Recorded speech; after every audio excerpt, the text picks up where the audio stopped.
beautiful audience, beautiful space, beautiful afternoon. And hopefully, God willing, I know that we will have a beautiful conversation. Yes. However, before we begin, Tay would like to dedicate this afternoon's conversation to his mom, Miss Linda, who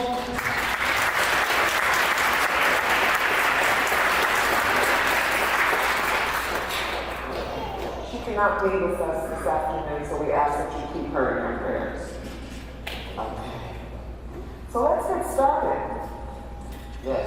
How are you feeling? I'm nervous. Why are you nervous? I'm nervous, but I want to say this. I want to say that all these beautiful people, they know me well. They didn't come out here for me. We came to see you. and I just want to say that I wanted to invite you because of what you mean to all of us. Before we get the conversation started, I just want to say that, the sacrifices that your family have made on behalf of the Black struggle and just for the struggle of humanity, we just want to thank you and honor you. So I just want to start the conversation with that. So we can give her a round of applause.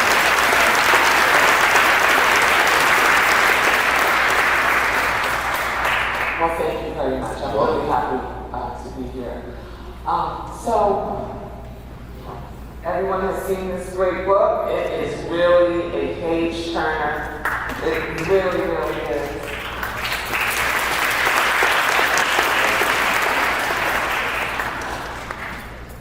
What inspired you to write American Imam?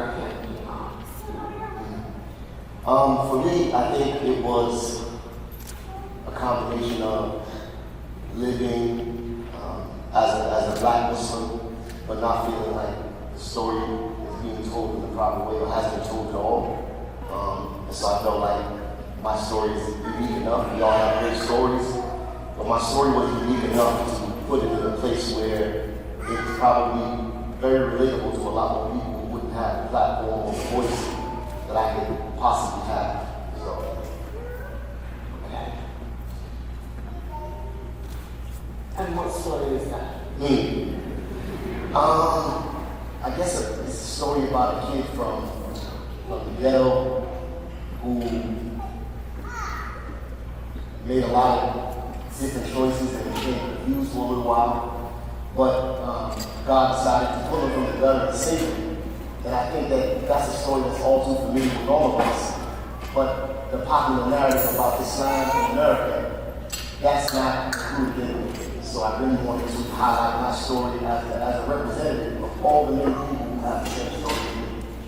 And when you say the ghetto, what is that? Great question. You said the gutter. Yeah. So when I say the gutter, I mean the proverbial gutter.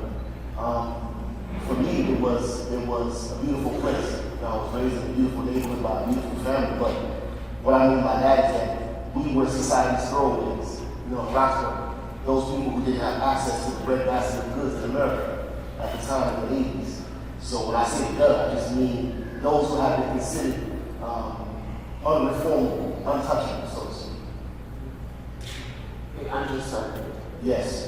So tell me then about your family upbringing, and how that impacted your life.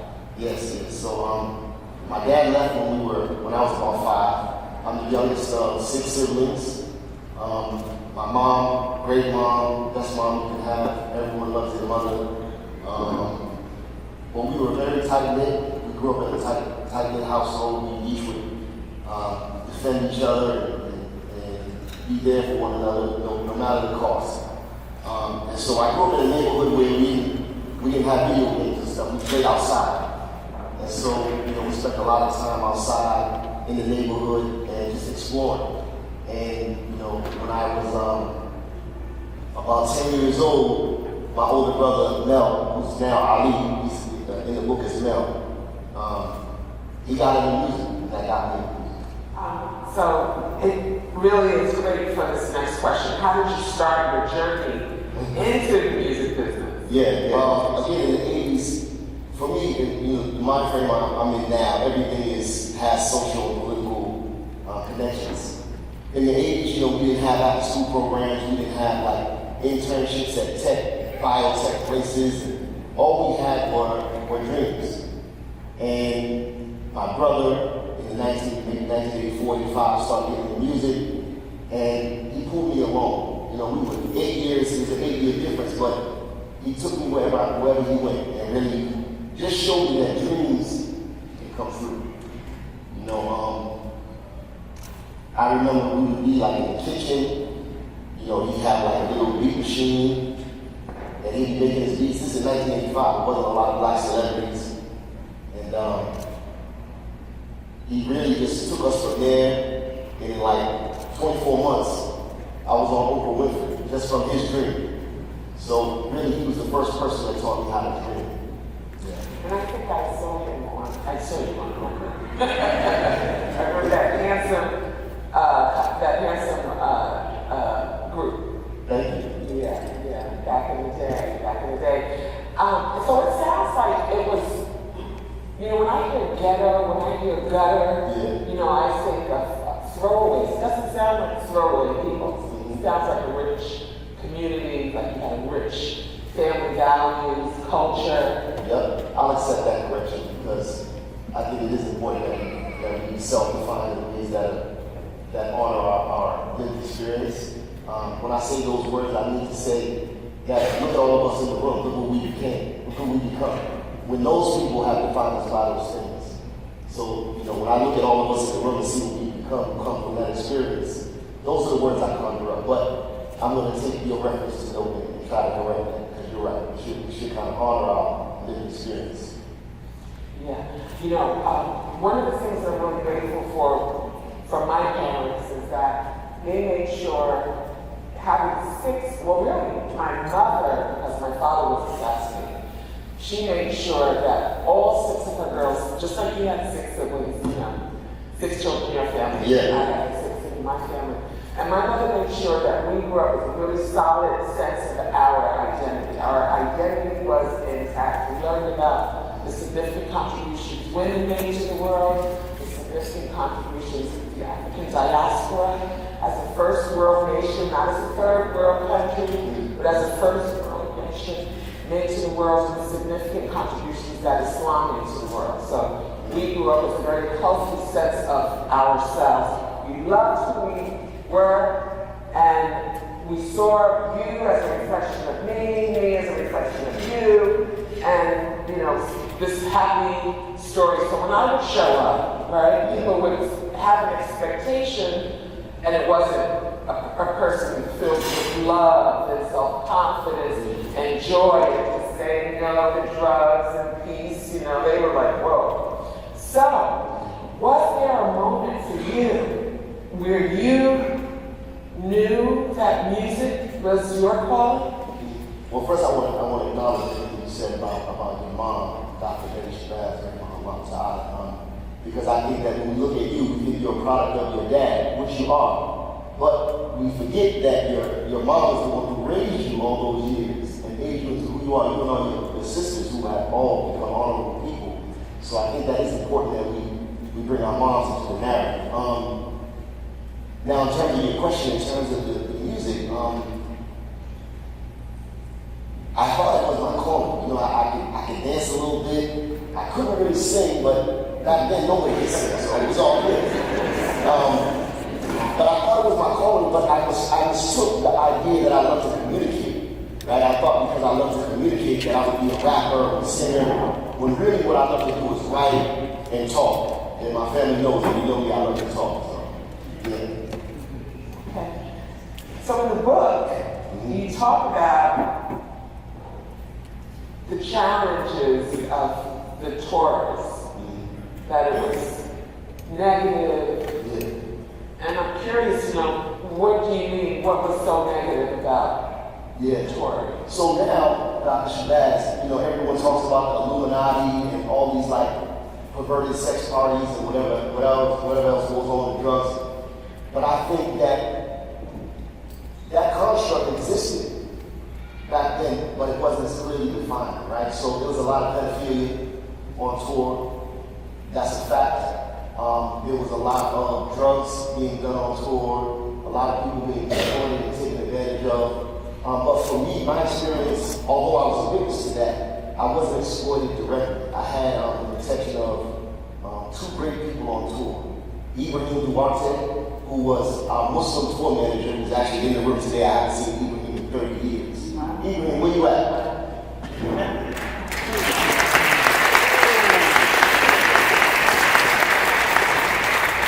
Ibrahim, back then he was a young man. None of us were Muslim, but he was a guide for us, and he was a moral conscience for us. And then I had Richard McLean. He's also in the building. Richard McLean was our tutor. So, Rich, I wanted to give you some props for you at. So, Richie was the first white man I had encountered because, when we were young, we were told to stay away from white people. So why? Because you can imagine why, just the dangers of being engaged in white people with white people on any level at that time, especially in the 80s. Just wasn't good for us. And my mother, I don't know if she had all the excuses or the reasons why.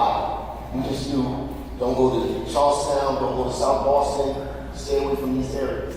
But meeting Richie on tour, he was the first white man I trusted, which in fact allowed me to trust other white men later because of my relationship with him.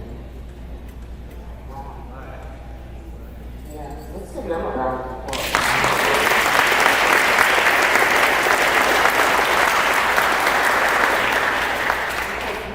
So many musicians, so many people who've been in the entertainment industry who unfortunately didn't end up too well. Mm-hmm. And so you were very fortunate and blessed to have met these two gentlemen. That's a fact. God sent us. Yeah. So how did you become a ghostwriter for and first you should tell everyone which Dr. Dre. Okay. How did you become a ghostwriter for Dr. Dre? What was that experience? Okay. Dr. Dre, of course, the great hip-hop music producer, the guy who has the Beats headphones. In about 1996 or so, what I like to call my OG, who's a great mentor to me growing up, he taught me a lot of ways on how to be a man. Big Chuck, he's also in the building. Chuck, where you at? Yes, sir.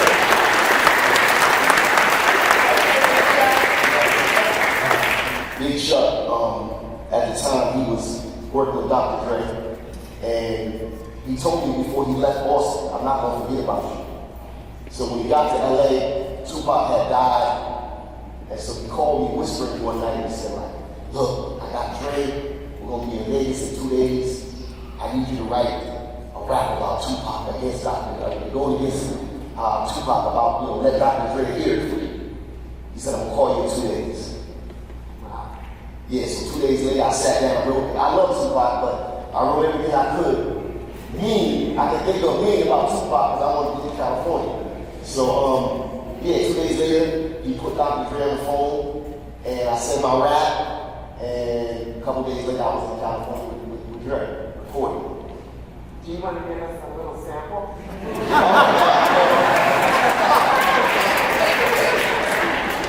No, they moved me out the room. I had it. It's funny. Small sample? It's funny. I was out there with Dre, and I thought, this is it. All my dreams are going to come true. Chuck had something to do. He left me there with Dre, and we were hanging out. And I was like, this is it. I made it. And I was writing a song called King Midas. So I get in the studio. Dre's not there. I get to write it. It's like horrible. It's the worst thing I ever wrote. No one's impressed, and I can tell I blew it. So I go back to the hotel, and they just left me there. They just left me there for weeks, days and weeks. It felt like weeks, until finally they called and said, you're fine, you can go home now. So what I thought was a great disappointment turned out to be a great blessing. Why is that a great blessing? Yeah, because I don't think I would be alive right now if I had been allowed to indulge. And Chuck wouldn't allow me to go too far and indulge too much because he was very protective of me. But there was a certain point where even he couldn't hold me back from who I thought I wanted to be. So I would have probably been dead or in jail by now if I had, gone that way. So Allah was protecting me even before I had become Muslim. How old were you? Back then, about 22. Yeah. So when did you decide that you needed a serious change of heart and lifestyle? Yeah.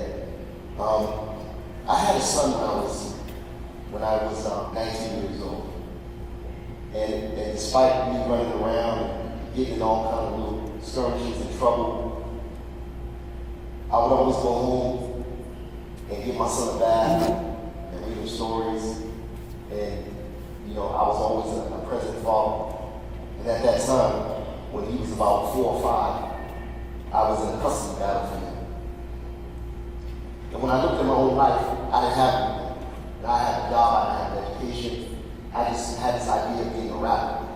And then I looked at him and I said, if I want him to be better, then I gotta be better. I gotta start with me. So I decided right then, I'm going to be the man that I needed in my life for my son. So that's what I decided.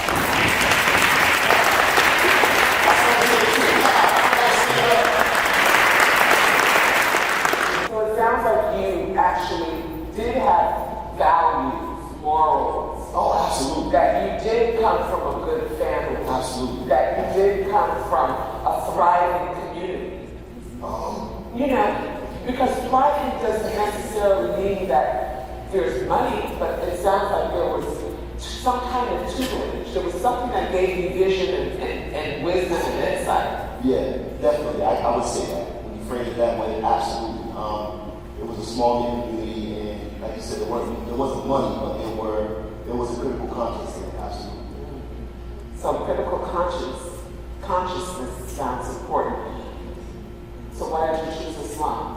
I always say, if I had been, and that's the thing, is that the Elliott Church, they were practicing the social gospel on us.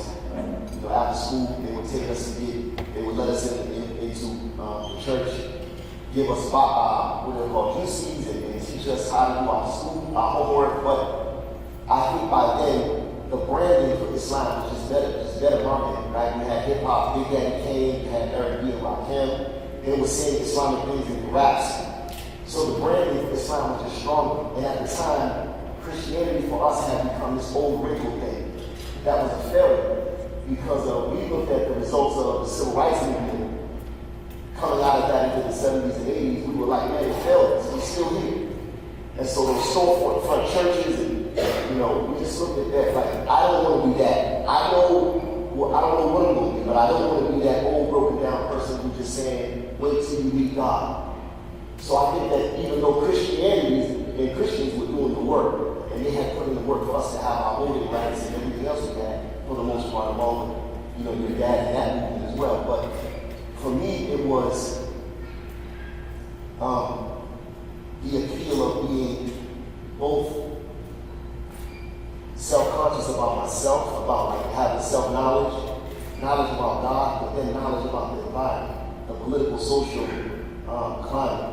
And I think that Islam was the only vehicle that offered that at the time. Through hip-hop, Tribe Called Quest, they were actually talking about issues that matter. Rakim, he said, he never swore his raps. He said, all praise is due to Allah, and that's a fact. Big Daddy Kane said, Assalamu alaikum. And Rakim said, I only eat fish, which is my favorite dish. But without the money, it's still a wish. And for me, that was like talking about healthy eating. We were just talking about healthy eating upstairs. And for us back then, living in food deserts, for a man to say, I prefer fish. And if I don't get fish, I'm not going to eat.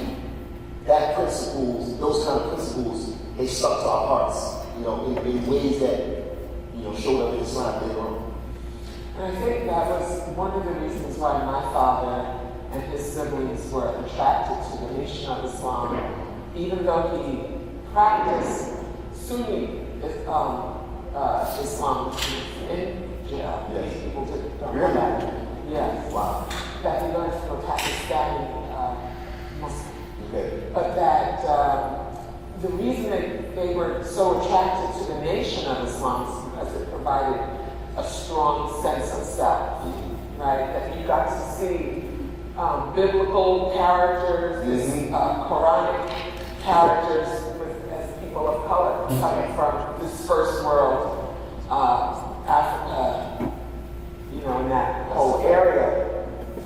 And then when you go to Christian church, even being Baptist, because I went to lots of Christian churches, my uncles were Baptist. What is the one where you start jumping up and down, running around in the room? Pentecostal. Pentecostal, yes. My uncles were Pentecostal. When I would go to some churches, I would wonder, where's Uncle Randall? When are they going to start jumping up and down? But I realized I had an epiphany when I was not until my late 30s that was Pentecostal. But just having this strong sense of self and being able to see, see yourself in that spiritual. Yes. Yes. And know that. Exactly. Representation. Yes. Very important. Right. Representation matters. So then, what was the biggest sacrifice you had to make in choosing Islam? At the time, I think it was music. At the time, I think it was music. Because I thought, again, even becoming Muslim, I thought music was my future.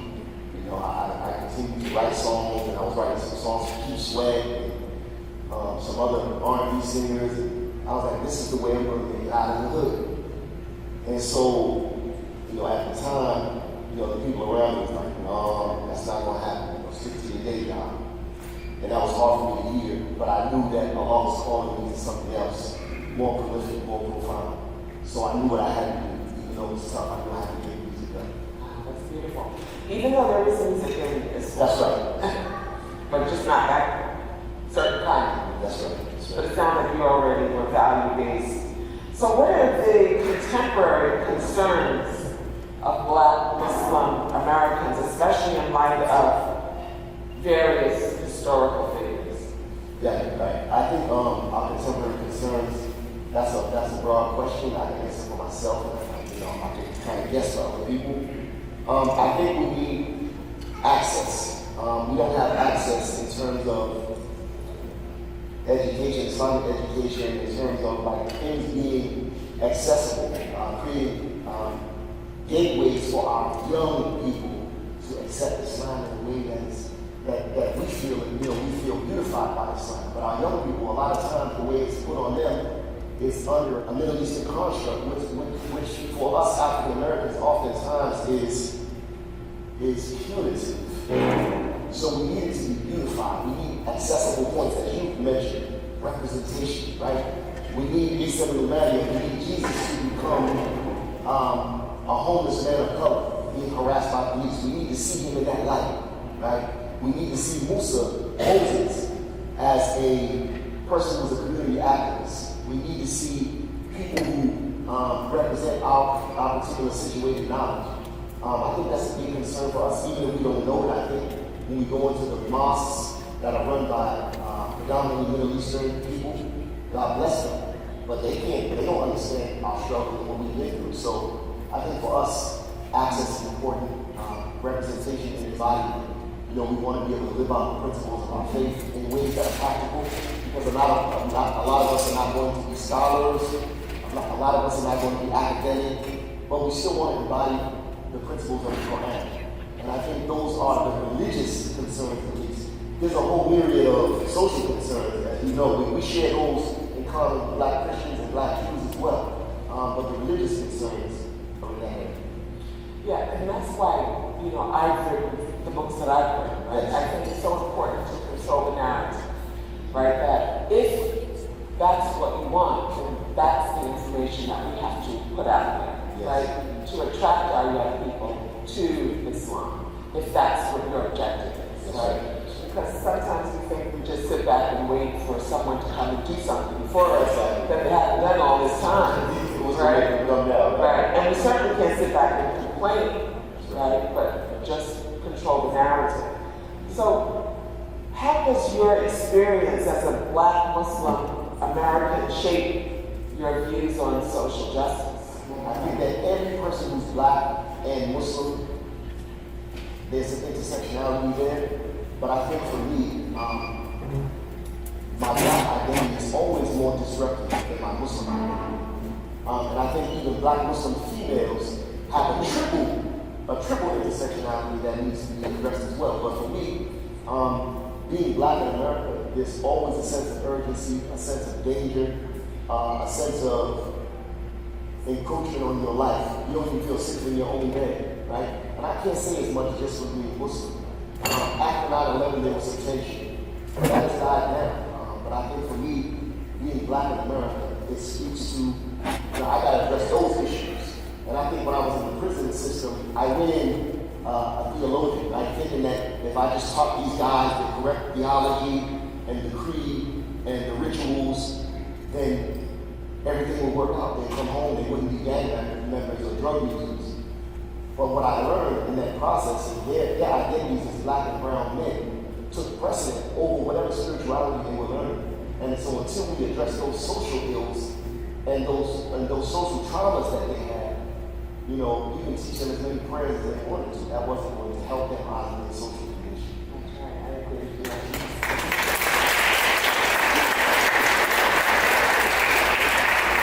So I was consulted on a documentary, Prince Among Slaves. Oh, yeah. And what was so fascinating about the story is that finally we had a chance to hear from an African perspective, who was the son, who was the prince. It was a land before Africa was cut up into all these small countries. It was Fujijela, this particular area, and his father was the king. And so they sold him into slavery, and he ended up in North Carolina. And what was so, for me, profound was hearing his perspective that when he came to America, he saw paganism, that the structures weren't in comparison to the structures that were built on the continent. And it makes sense, right? Because we know about pyramids, we know about, the monuments and so forth. But that also, they spoke 7 languages, that they were Muslim, so that most of the Africans who were taken from Africa, because there were already many Africans living here before Christopher Columbus, right? We've been here for hundreds of thousands of years. And before they were brought here, that they were Muslim. And so I think when we control the narrative and we show images and put things in perspective and acknowledge, this whole thing of the enslavement, of human trafficking, of bondage, acknowledge all of that, right? That makes such a difference. And so, how did the aftermath of 9/11 affect the Black Muslim community? That's a great question because, and I'm not up here to, I try to be very restorative with my opinions and thoughts, but I think after 9/11, what happened was the immigrant community who controls the narrative in America became very afraid. And so they pushed us out front as kind of mascots, right? These Americans, these are our brothers, right? And they pushed us to do a lot of press conferences. We would, stand next to them and kind of like hold them up, so to speak. And I think that they would do good to understand the difference between diversity and equity. And so diversity says like, how many black people in the room? Okay, we need more black people. Bring them in the room. But don't say anything. But you're coming. Equity says, come in the room and you have a voice. Right? Your opinion and your perspective is just as valid as mine. So I think that's what was missing after 9/11. We started to see, Imam Talib Mahdi, Imam Abdullah Farooq, the leaders of the Black Muslim community were being utilized in a way where they began to even push back and say, like, hold on, if you want us to be up front, then we need to take our voices as well, our perspectives and our opinions on what needs to be done to come out of this rut, out of this hole. So then what are the biggest misconceptions about the Black Muslim American experience? That we're a monolith. There's a misconception that we're a monolith. And I think that misconception also has played a part in black converts as well. Like, when I first converted to Islam, for years, the first 15 years, I thought that I had to, adhere to a very Arabized construct of what Islam was. Like, I had to wear a long thobe. I was going outside with a turban in the grocery store. Like, you just get an idea that in order for you to be Muslim, you have to fit into a monolith of whatever Islam is. But what I learned was, to believe in God, to have vertical principles, and to manifest it in your life in the various ways that your lived experience allows that, is the only way that God wants you to honor your life. And that when I look around and I see different black Muslims, I think the biggest misconception, even amongst us, is that we have to be one way in order to honor God. And that there's many different ways to practice Islam, and there's many different ways to show up as a Muslim. And I think that we would do better if we honored one another in that way. Yeah.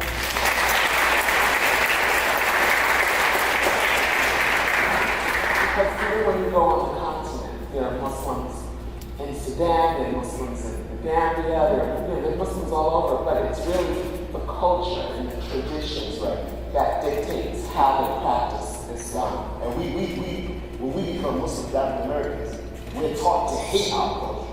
So we drop everything. We lose family members, loved ones, because we say, I gotta be like this, I can no longer enjoy those cultural things. But then if Allah favors you and blesses you and gives you grace, over time you start to implement those things that weren't destructive back into your life, those cultural practices. So yeah, we dancing back in our house. Well, one of the things I experienced, so I used to go to the Christian church all the time. I used to go to Baptist church on Sundays. I really enjoyed it because I reveled in the history of my ancestors with the gospel and all that. And then I made Hajj. And when I made Hajj, what I heard was something that was just complete peace. Mm-hmm. It was just this state of nirvana. Yes. And when I came back and I went into the church, I heard, Jimmy said, don't talk to the such and such. And it was something that was chastising. Yeah. And what I gathered is that this was the dysfunction of slavery and how it had affected the way that we gave praise. So true. So I just found that really, really interesting. And so when I was reading the book, I saw this word abolition. And I said, this is really great because when I think of an abolitionist, I think about an abolitionist against slavery. But you, so brilliant. Thank you gave that word, brilliant. Absolutely. Stand up, please. Just stand up. Yes. You so brilliantly use this phrase, prison abolitionist. So can you explain what is a prison abolitionist?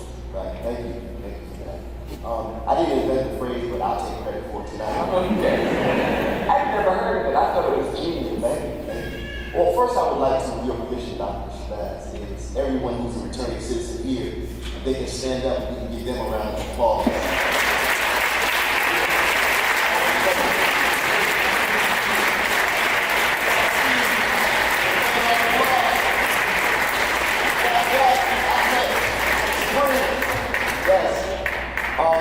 Yes. Okay, now that's my question. How do you give a shout out? Absolutely.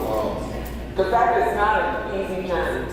Once you've gone behind those prison walls and experienced, this kind of conditioning, Yes. it is not an easy, it's not easy.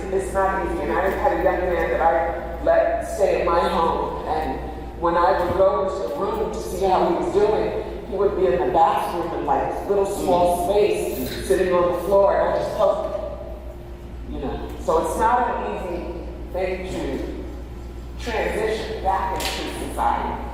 So God bless you. Yes, yes.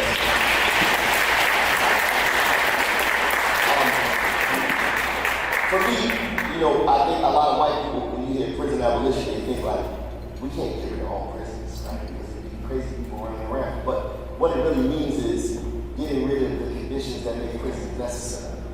And what that means is like, when you go to prison, there's this argument of,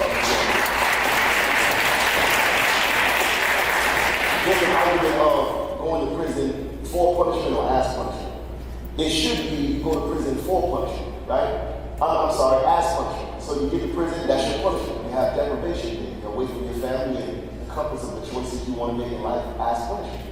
But what I've seen, what I've witnessed, is it becomes going to prison for punishment, right? Those administrators and some of the CEOs, not all of them, but many of them feel as though it's their right and they have license to punish you because you're in prison. Now the punishment starts. Now I can tell you how to walk or how to talk or what to wear or how to eat and where you need to sleep at and how you need to address me. That's not why I'm here. I'm still a human being. I'm a man. And that's why a lot of violence happens, because there's a certain point where it's like, okay, at a certain point I'm still a man. And when you violate that, then you take it somewhere else. So prison abolition, what it does is it says, let's look at each individual and tailor-make a holistic learning plan for them to come up out of the trauma that they've experienced as system-affected people. Right? People affected by the welfare systems, children, where there was morals-based laws that prevented their mothers from receiving benefits, that in turn led them down the wrong path to provide for their families, affected by the systems of criminal justice, the systems of education, and the systems of employment, in fact. So I think that when you address the systems that are put in place, then you take it from being, a perpetrator, a person who's just simply a perpetrator, you look at him or her as a complete human being. And that's what's missing. Yes, absolutely.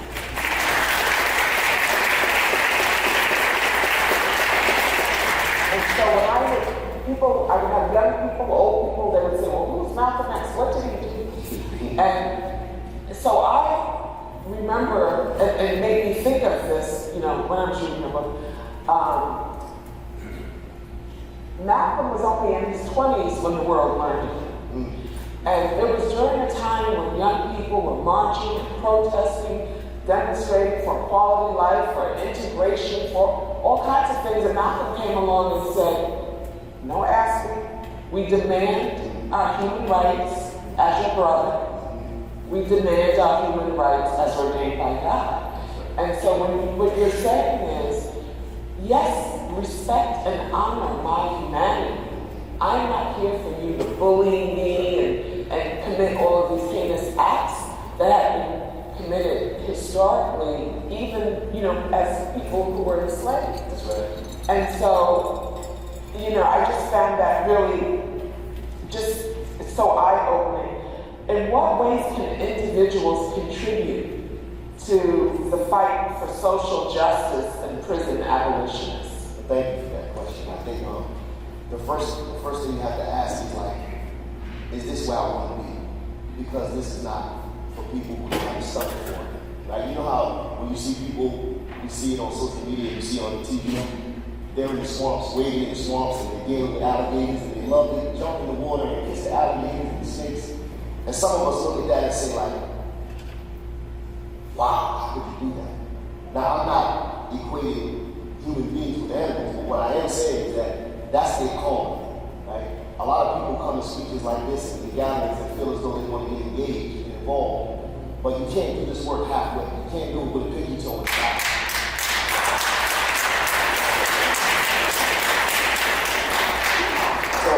So my thing would be to say, how do you want to get involved? And first ask yourself, are you ready to risk one of the five? All of us are afraid of losing one of the five.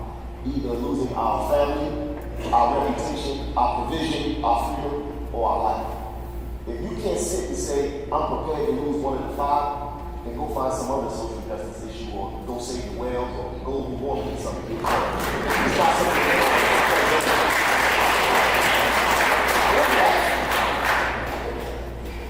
Are you guys enjoying this conversation? I hope everyone has this book. Tell us about the difference between prison chaplaincy on college campuses? Right. I would say the difference is that they have a lot of the same issues. You know, a lot of the uncertainty, depression, anxiety, doubt. You know, a lot of Muslim men and non-Muslim men in prison. This is the issue. They have a lot of these kind of setbacks that allow them to, you know, do other things because they don't have choices. And I think that's the difference with university chaplaincy, is that they've been exposed to choices, have the same issues, but they have better options, more access, right? And frankly speaking, the Muslims on university campuses, their parents were usually first generation Muslims, immigrants who came over here on, you know, some semblance of the Immigration Act, so they received some benefits from it. And so they kind of got a head start, and so they were able to provide for their children, so their children could make better choices. But make no mistake about it, those children had been placed in the same environment as those black and brown men who ended up in prison. They would have been forced to make the same decisions as well. So how do you envision the future of interfaith and interracial dialogue in America? Yeah, great question. Allah says in the Quran, it says, "O people, we created you from shu'uba wa qaba'il." We created you from, made you from nations and tribes, and give you a reason why. So nations, you know, is geography, and tribes is genealogy. Nothing about ethnicity or race, no hierarchy there. We created you from nations and tribes, and made you into these nations and tribes, so that you would get to know one another. So the key is to recognize equality and difference, right? That we're all going to show up different, and that Allah Himself says, get to know one another. This ain't to rank who's better or who's not. But then He says something that I think speaks to your question, which is the most important thing. In the light, He says, but by far the most important thing in the sight of God, the best of them are those who are the most righteous. And so, to me, this is the most anti-racist, sacred verse in all the faiths. And if you're Jewish and you're Christian, I know you might be saying, well, we got some anti-racist verses too. That's good. Live them. But for Islam, this is the anti-racist verse that says, listening to others is not diminishing. Right? I can listen to my Jewish colleague and not be threatened by his theological framing, not be threatened by the way he shows up in the Word. I can listen to my Christian colleague and understand and actually appreciate and revere the way he or she shows up in the Word. And I think Muslims have to recognize that listening is not diminishing. Showing up in spaces where you have to share the opinion and come up out of your silo is very important, because oftentimes we think that showing up in space where someone says something against that's antagonistic towards what we believe, that automatically puts us at risk of, you know, selling out Islam and being under the threat of God's wrath. But in fact, God knew what He was doing. He made us all different on purpose. So it's not up to you or I to step in a room with someone who has the same social objectives as you. They want to cure hunger. They want to give the homeless some housing. And then you will separate based on some theological framing. That doesn't make sense. It doesn't make sense. And that's why our values are extremely important, whether we're Muslim, Christian, whatever. That's right. So what role does interreligious dialogue play in the fight for abolition and justice? If we look at the original abolitionists, they weaponized the Bible, right? In a way that the racists, the supremacists had weaponized it for 400 years previously, right? So they re-weaponized it in a way that calls for liberation and emancipation.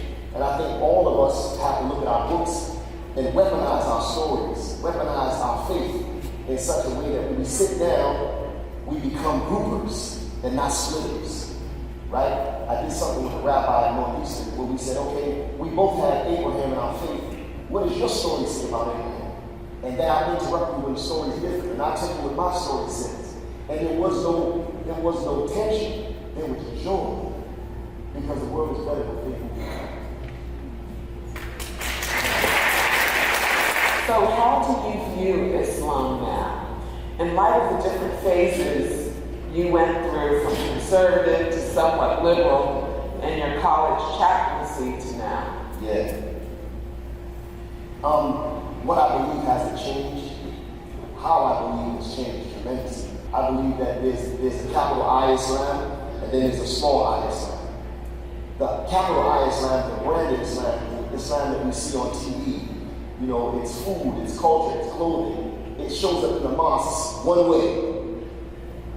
That's the branded Islam. But the way I see Islam now is small I, which is this Islam that that you would submit to God while recognizing His oneness, His monotheism. And I think true submission is being lost on many Muslims. True submission, right? We become a religion of people who practice rote ritual without thinking. And I think we all need to raise our objectivity and begin to question. The throne of God is not going to shake if you say, hey, I got a question. Your little life, my little opinion, my little thought is not going to shatter the throne of Allah if you ask a question. And I think that fear has been placed in us that if I ask a question, I somehow doubt my faith or I'm doubting Allah. When Allah in fact says tafakkur, tadabbur, He says think, contemplate, more than He says believe. Because He gave you a mind to think. And so now when I look at my entire story, I say, man, when I was running around in the street and doing, very confused young man, no one came to save me. God put it in my heart and my mind to go where I need to go. And the same God that inspires you that way, He's not going to humiliate you if you become a constant seeker. So I would just say that we need to continue to be artists, to be seekers of truth.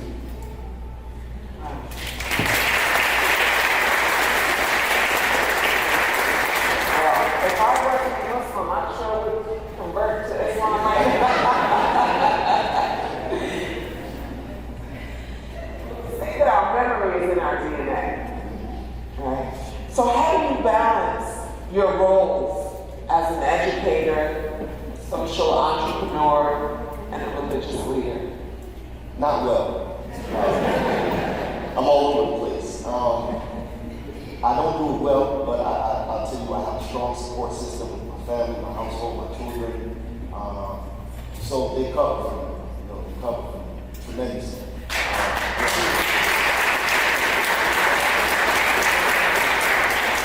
I'm a person who, I was taught to dream early.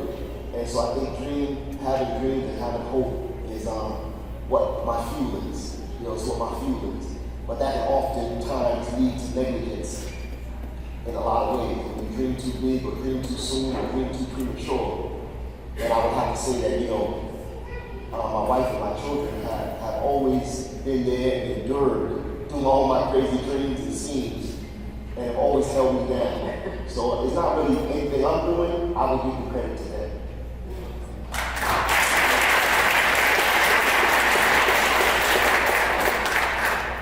So who are some of your heroes today? At Hajj Malik Shabazz, governors, Rahim Long Time.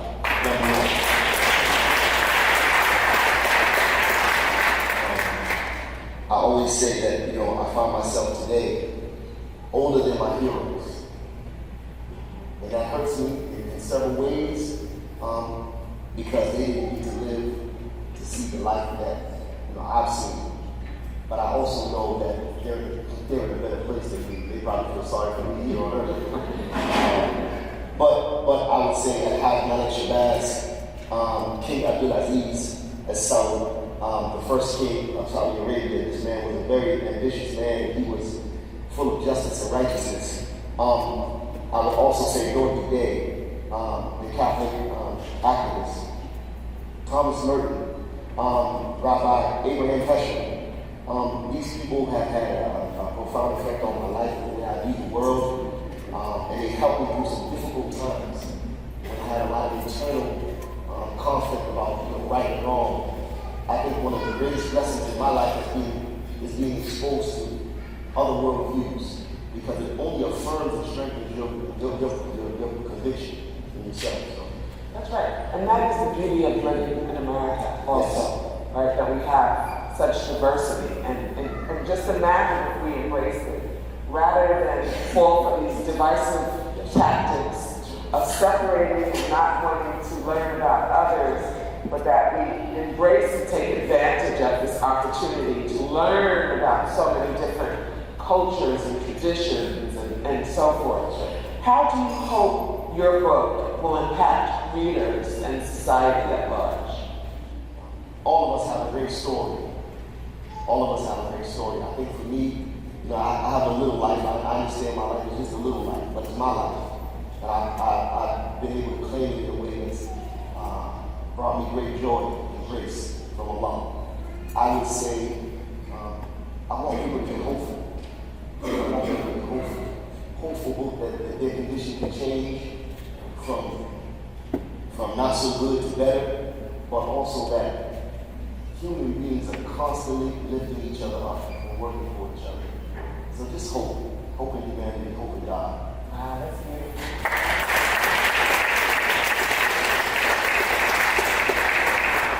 I'm a little mushy, sitting up here, pretty tough. Malcolm was only in his 20s when the world broke, and he was gunned down at 39 years old, having made such an enormous impact. And I'm sure that all of these individuals, because each of us will inevitably transition, right? What matters is what are we doing with our lives now, right? And you seem to be making a really great gift, inspiring, empowering, informing. So, I'm inspired. Where can the audience learn more about your work and get involved? Thank you. I know everybody here mostly, so. Call me, no, but spendthem.com. Spendthem.com, we're working on it, we're building it out now. Of course, I have Ali here, Sway's here, my partner in crime, my right-hand man. We're trying to build out a high school right now, a restorative justice high school that allows returning citizens to actually engage as educators with at-risk youth. So that's the main component. If you go to spendthem.com, it's all there. Hey, Moa, Abdul-Rahman,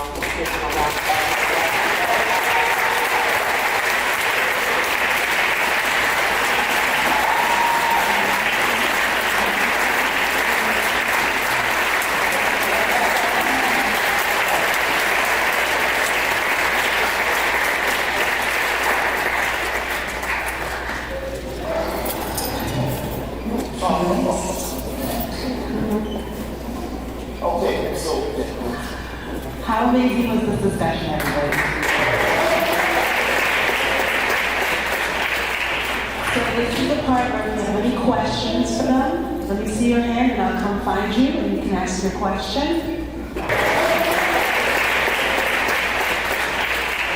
So this is the part where if you have any questions for them, let me see your hand and I'll come find you and you can ask your question.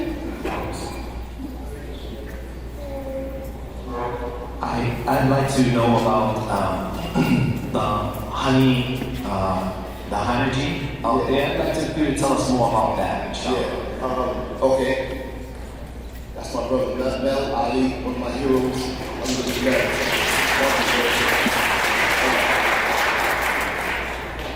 well, that's actually an invention of my mother-in-law, who used to. Sophia, she's here too. She's a pioneer. She's right here. Sophia, please.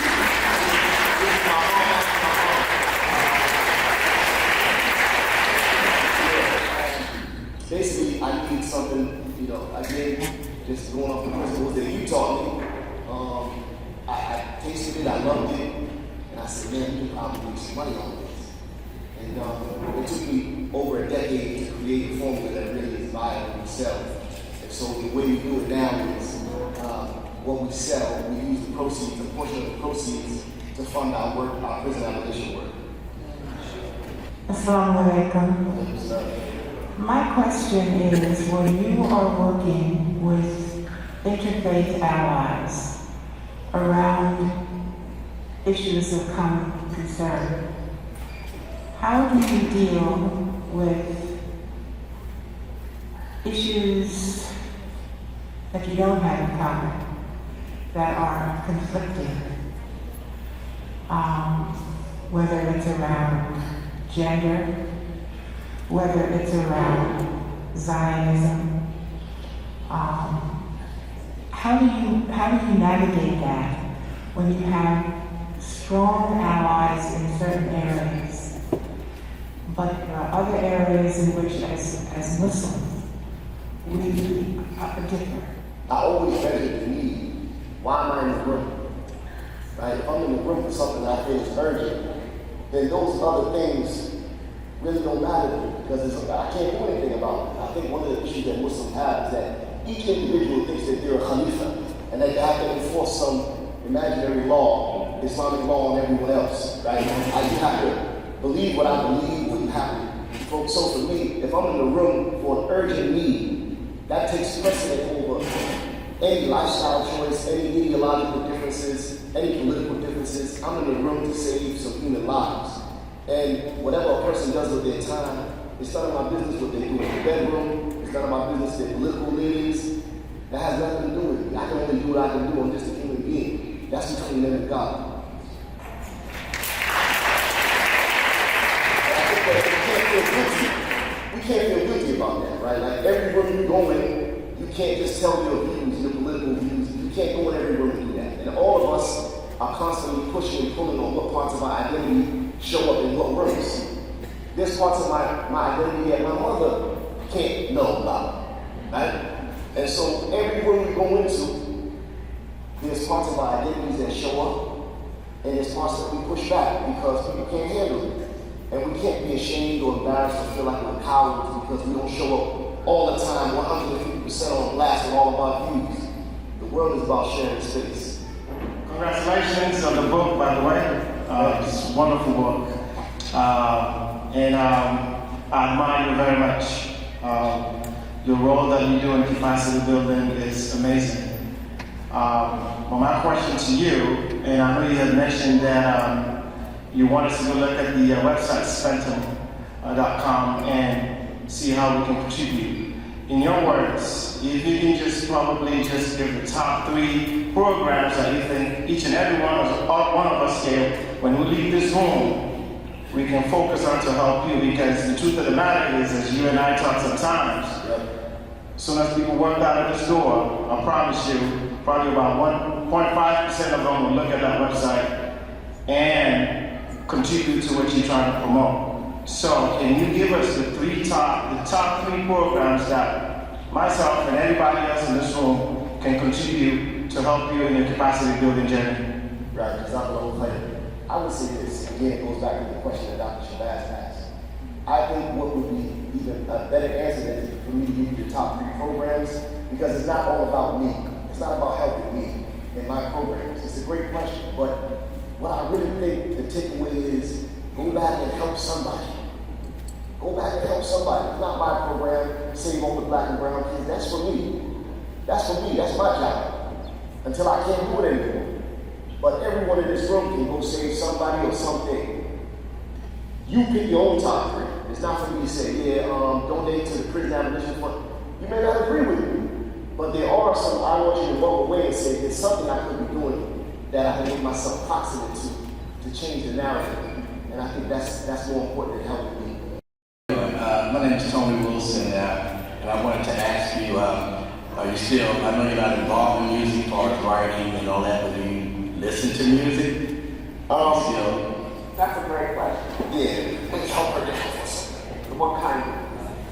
I hope this wet is water. Yeah, I do. I stopped for a long time. Okay. I mean, to the extent that I would listen to talk radio. If a music came on during a commercial, I turn it down. Okay. You know, but where I'm at now is I feel like life is short, it's brief. I'm a complicated human being. I'm not ashamed of my flaws. I do my best. Some days I'm better than others. But music for me is cathartic. It's an outlet. It's something me and my family enjoy.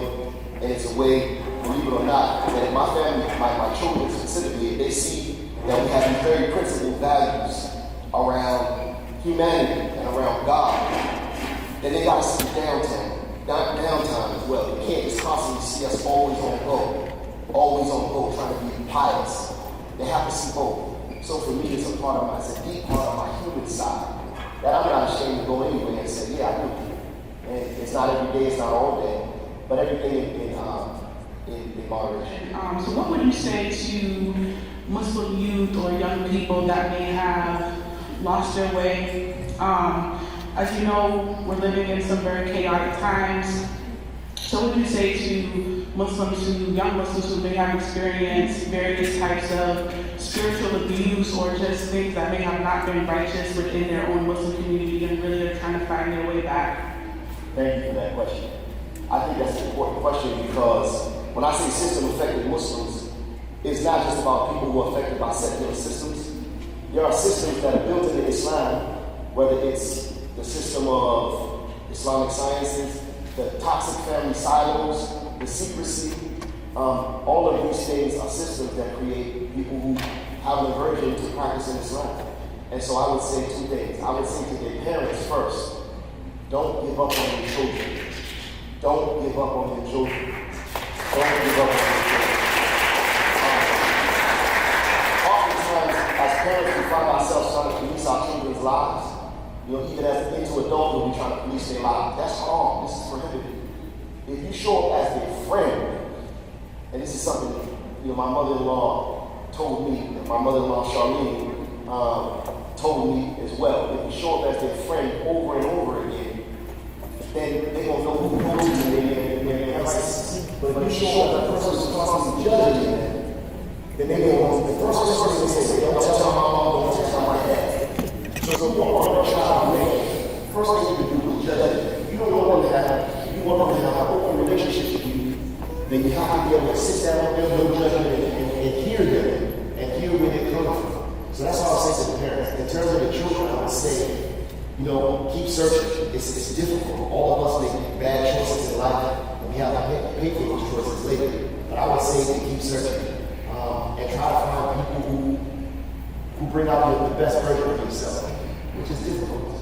Now that you no longer work in prison, can you explain how the process of prison abolition works? Why I left prison is because I couldn't do the work. Imam Ahmed, he's a great Islamic saint and scholar.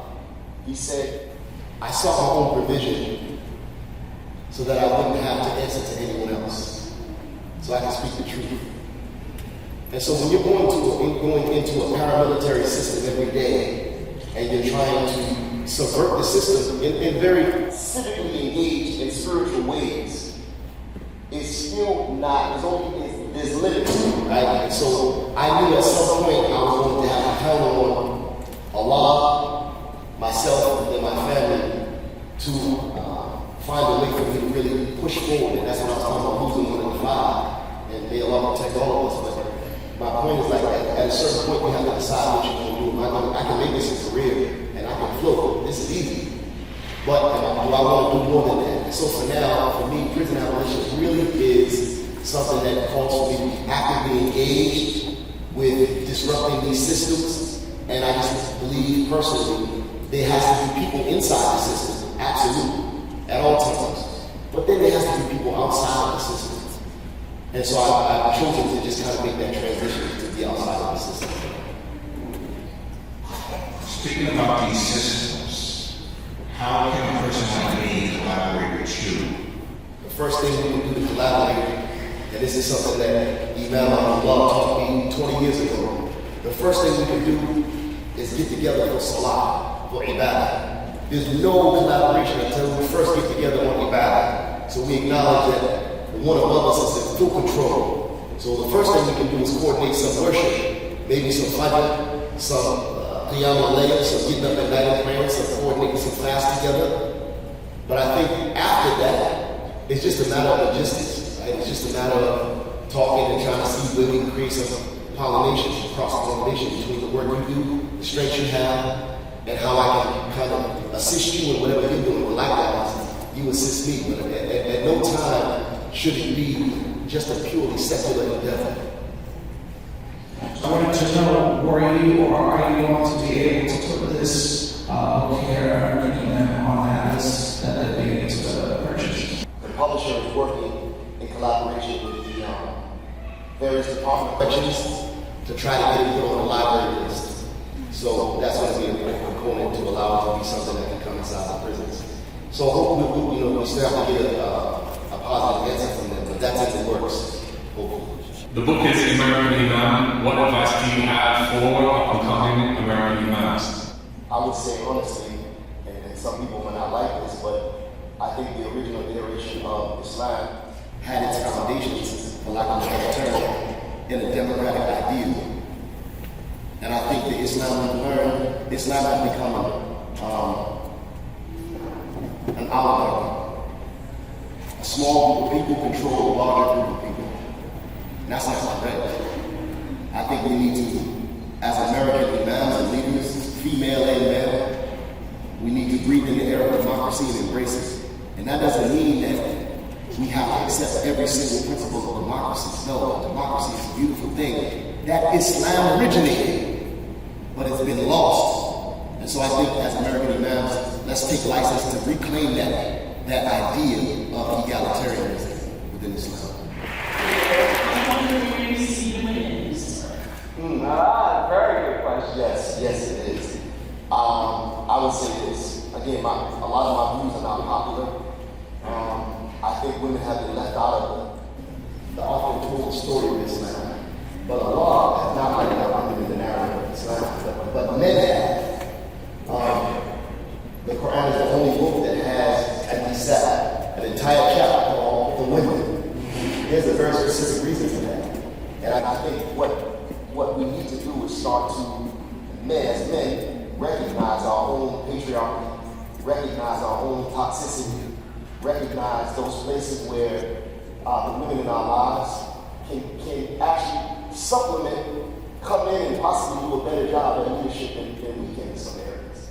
And I think oftentimes the women are trained into thinking, oh no, not me, I'm not worthy. We gotta move away from that, right? Because the same black and brown women that raise these black and brown men single-handedly are the same ones that believe this home. If we look at Dr. Betty Shabazz and what she did in creating all of these beautiful women who grew up to be really contributors to society, she did that alone, and you can speak to that better than me. But this is the perfect example. We need to start to look at Dr. Betty Shabazz and those like her and take examples of leadership from that, as opposed to just reading about how, a good Muslim woman sits in the house all day and, she was truthful to her husband and her children, and then she died in the closet. I don't like it. And so whether I don't like it, that's what it is. But that angers me, that's the narrative. So I'm prepared to say whatever to whoever to kind of break that cycle.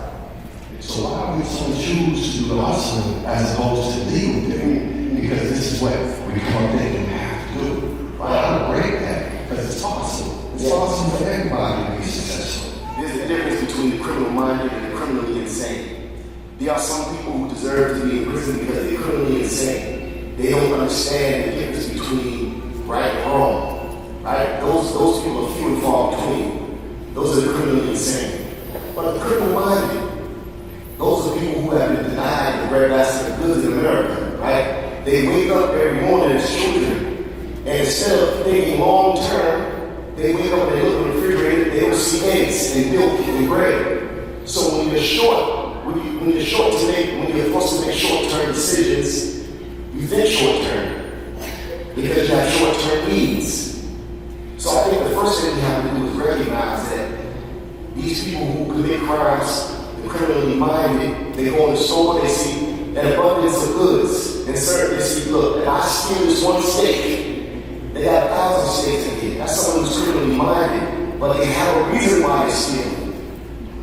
If we can get to them and explain to them, this duality here. You got to explain to them, even if they steal, that's morally wrong. That's the explanation you got to tell them and work on that. But at the same time, again, you got to shift the system. The way you shift the system is this. Those people like you punch, like a little teeth. the Demetrius, like Fast Steve, like Supreme, like Shanghai Beef, like all the brothers who are coming home, like Ahmed, who has followed suit.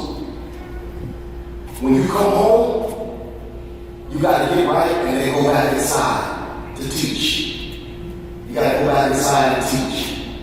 Because they can't see it, right? You can tell them all day, yeah, I know punches home down, you got a great job, he's educated, but they need to see you punch. They need to see and hear you, see that it's real, and it's flesh and blood. So I think this is why we like give them a moral reason why it's not good for them to do that, but then also you gotta go back inside and share your story, weaponize it. In this context, it's just, I feel like I'm dreaming right now. It feels like a dream to me, but it's real. So, as a creative, as an artist, as a storyteller, I'm thinking about how we were raised and some of the songs that gave us the creative edge that we have. Who comes to mind is Rakim. There's a line that he says, with knowledge of self, there's nothing I can't solve. At 360 degrees I evolve. I just want to know, what would you recommend for music for us to listen to? Because the music helps us enjoy the transformation and the storytelling that helps to change the community. Man, prolific question. You're going to end with me saying something crazy. Honestly, I don't know. You know, and saying I don't know is sometimes the safest thing. I don't know. You know, I'm still exploring myself. Some of the things, I find myself still listening to stuff from the 90s because the stuff now, I don't know what it is. So I can't recommend anything except, you know, what I experienced. So God bless you. Good to see you, Wyatt. All right, thank you, everyone.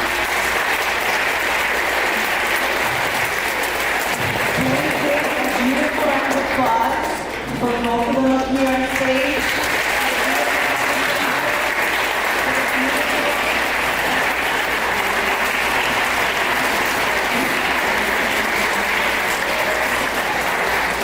This has been an amazing experience, but we're going to wrap this part up.